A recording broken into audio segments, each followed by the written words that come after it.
Salut tout le monde, j'espère que vous allez bien. Moi je vais extrêmement bien aujourd'hui parce que je vais vous présenter la collection Ayrton Senna, miniature, mini-champ 1,43e. Tous les modèles conduits par Ayrton Senna au cours de sa carrière, y compris les modèles hors Formule 1 comme vous pouvez le voir. Vous allez tout savoir sur Ayrton. Je vais vous raconter ses anecdotes, ses résultats, et vous allez en prendre plein les yeux avec ces superbes miniatures mini-champs. N'hésitez pas à voir également mes autres miniatures sur les champions du monde et les miniatures de Formule 1 en général. Abonnez-vous, partagez, likez, faites-vous plaisir, mais surtout installez-vous bien pour la première partie de cette collection. On commence cette présentation avec l'année 1981 et la toute première monoplace d'Ayrton Senna en carrière. Donc il vient de quitter le karting où il a tout remporté dans cette catégorie. Et là, il rejoint l'écurie de Ralph Fairman, donc en Formule Ford britannique, l'écurie Van Diemen. Sa monoplace est en pneus rainurés et sans aileron, alors qu'en kart, il avait l'habitude d'avoir un châssis très réactif et il avait des pneus lisses très adhérents. Donc ça lui fait beaucoup de changements, mais il s'y accommode très bien. Il remportera d'ailleurs sa première victoire à Brands Hatch et il terminera champion de cette catégorie Formule Ford britannique avec quand même 12 victoires en 20 courses.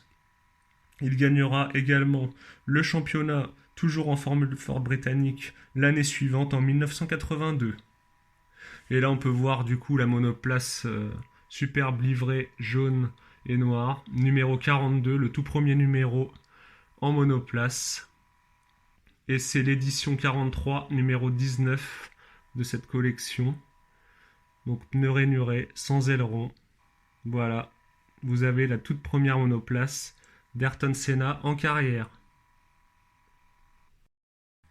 Nous sommes en 1983 et Ayrton Senna a déjà le palmarès de double champion Formule Ford en 81 et 82 et champion de F3 britannique en 83. C'est donc tout naturellement que les yeux sont braqués vers ce jeune pilote brésilien et surtout les yeux de patron d'écurie, ceux de Frank Williams qui lui confie une Williams de l'année 83, donc du champion du monde en titre Keke Rosberg, pour faire un test à Donington en Angleterre. Ayrton ne manque pas de se faire remarquer par son talent, en battant notamment le record de la piste, mais malheureusement, il n'y a pas de place pour lui dans l'écurie, car les deux pilotes titulaires ont déjà signé leur contrat pour l'année 84. Ayrton va donc devoir trouver une autre solution pour avoir un baquet en 84, et il effectuera d'autres tests, notamment avec d'autres écuries, en cette fin d'année 83.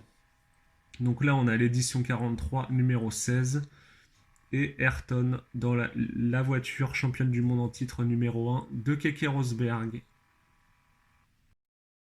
En 1983, Ayrton Senna va également réaliser un test sur le circuit du Paul Ricard avec l'écurie toute fraîchement championne du monde, la Brabham BMW BT52B. Donc il hérite de la monoplace numéro 5 de son compatriote Nelson Piquet, qui est double champion du monde. Et il fait de très très bons chronos, il impressionne tout le monde, comme lors de son test avec Williams un peu plus tôt.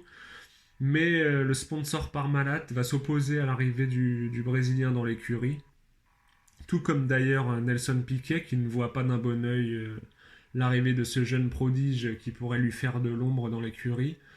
Et donc, Ayrton, une nouvelle fois, va devoir, après son test avec Williams, trouver encore une autre solution. Donc, voilà pour cette miniature, en tout cas l'édition 43 numéro 18 d'Ayrton Senna dans la Brabham, championne du monde de Nelson Piquet.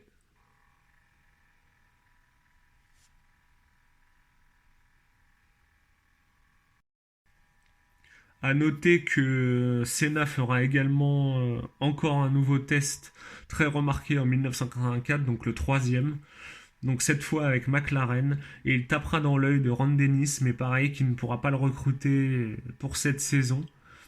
Et donc c'est finalement Toleman, une écurie de deuxième classe, donc qui recrute Ayrton Senna pour la saison 1984.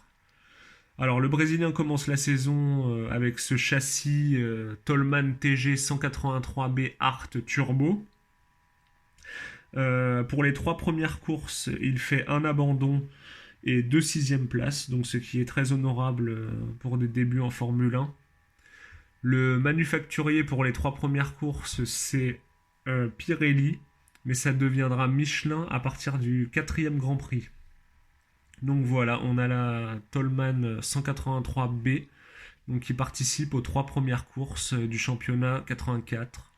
Et donc les 3 premières courses avec ce châssis pour Ayrton Senna, avec 2 6e places et un abandon. À partir du 4e Grand Prix de la saison, Toleman étrenne son tout nouveau châssis 184. Senna est rapide durant cette saison, mais il abandonne quand même 8 fois, ce qui est beaucoup. Mais vraiment, on sent que le potentiel du Brésilien est là.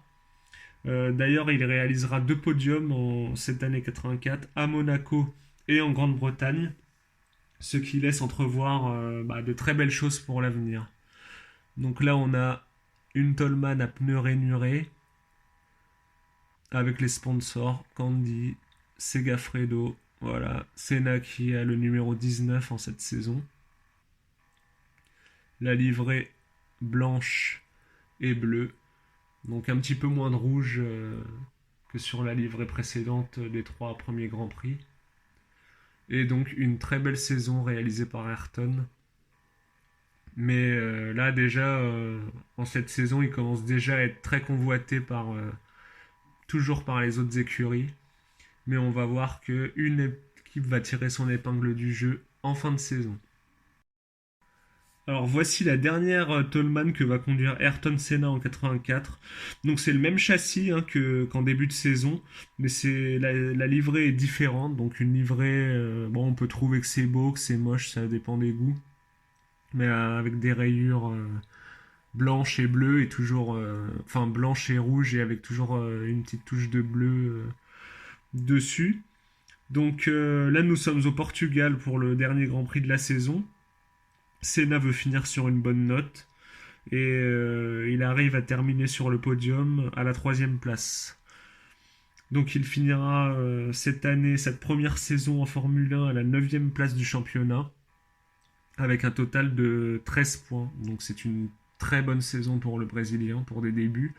Surtout que Toleman, je le répète, est une écurie vraiment de seconde zone. Comparé à Williams, Brabham ou McLaren par exemple, ou Ferrari. Et donc Senna quitte l'écurie en fin de saison. Et on a l'édition 43, numéro 21. Alors maintenant, une voiture un peu spéciale comme on peut le voir, ce n'est pas une Formule 1. Donc c'est en fait dans cette année 84, Mercedes-Benz fait la promo de sa nouvelle voiture de sport, la 190 E2316, surnommée Baby Benz. Et par la même occasion, les dirigeants du circuit du Nürburgring veulent célébrer l'ouverture de leur nouveau circuit, qui va bientôt être utilisé pour la F1. Donc c'est une course un petit peu d'exhibition, si on peut dire, où Senna est invité avec d'autres champions du monde notamment. Et le Brésilien va impressionner tout le monde et gagner cette épreuve, alors que c'était loin d'être le favori. Donc une épreuve de 12 tours qu'il gagne devant certains grands champions du monde tels que Lauda, Rosberg, Scheckter par exemple. Et à noter que Prost est aussi invité à cet événement et lui termine à 40 secondes du Brésilien. Donc encore une grande démonstration de force du Brésilien qui assoit, voilà, qui prouve qu'il a bien sa place, même si c'est pas de la Formule 1 en course automobile, et qu'il a vraiment un grand talent avec un volant entre les mains. Et là, c'est l'édition 43, numéro 11 de cette collection Ayrton Senna. En 1984, Senna fera aussi une autre course hors championnat du monde de Formule 1. Donc le 15 juillet, c'est les 1000 km du Nürburgring. Donc il sera au volant d'une Porsche 956 de l'équipe Newman Joss Racing. Il aura pour coéquipier Pescarolo et Johansson. La livrée blanche, jaune et noire et le numéro 7. L'équipage termine 7ème de cette course à 10 tours des vainqueurs, ce qui est relativement honorable, mais la performance de Senna laisse encore une fois bouche bée les observateurs et son génie éclata encore un peu plus, bien qu'on le savait déjà, aux yeux du public. Alors c'est en revanche sa seule course d'endurance qu'il fera dans toute sa carrière. Voilà pour cette édition 43, numéro 17 de l'équipage Senna, Pescarolo et Johansson, le Suédois.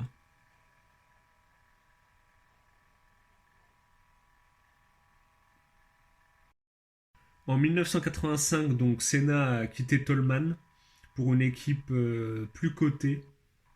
Donc il aura plus de chances de jouer la gagne avec cette équipe. Il a entre les mains la Lotus 97T Renault Turbo. Donc il va pouvoir exprimer son potentiel parce qu'avec la Toleman, c'était vraiment une équipe de seconde partie de plateau, donc il n'aurait pas pu faire mieux que ce qu'il a fait.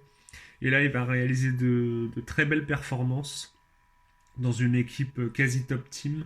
2 victoires et 6 podiums. Donc sa première victoire au Portugal. Il terminera quatrième du championnat avec 38 points. Ce qui, pour une deuxième saison et avec la voiture qu'il a, est un très bon résultat. Donc Senna continue sa montée en puissance dans cette superbe Lotus avec la livrée noire et or. On peut aussi apercevoir le sponsor officiel John Player Special. C'est l'édition 43, numéro 9. Et on attend avec impatience les saisons suivantes pour l'ascension de Senna. On passe en 1986, donc c'est la deuxième année de Senna chez Lotus. Donc le Brésilien commence à bien connaître et maîtriser sa monoplace et le V6 Turbo Renault. Il obtient encore de très bons résultats comme lors de sa première saison, avec 8 podiums et 2 nouvelles victoires. Il termine une nouvelle fois quatrième du championnat, mais marque plus de points. Il marque 55 points alors que l'année précédente, en 85, il en avait marqué 38. Donc 17 points de plus cette année.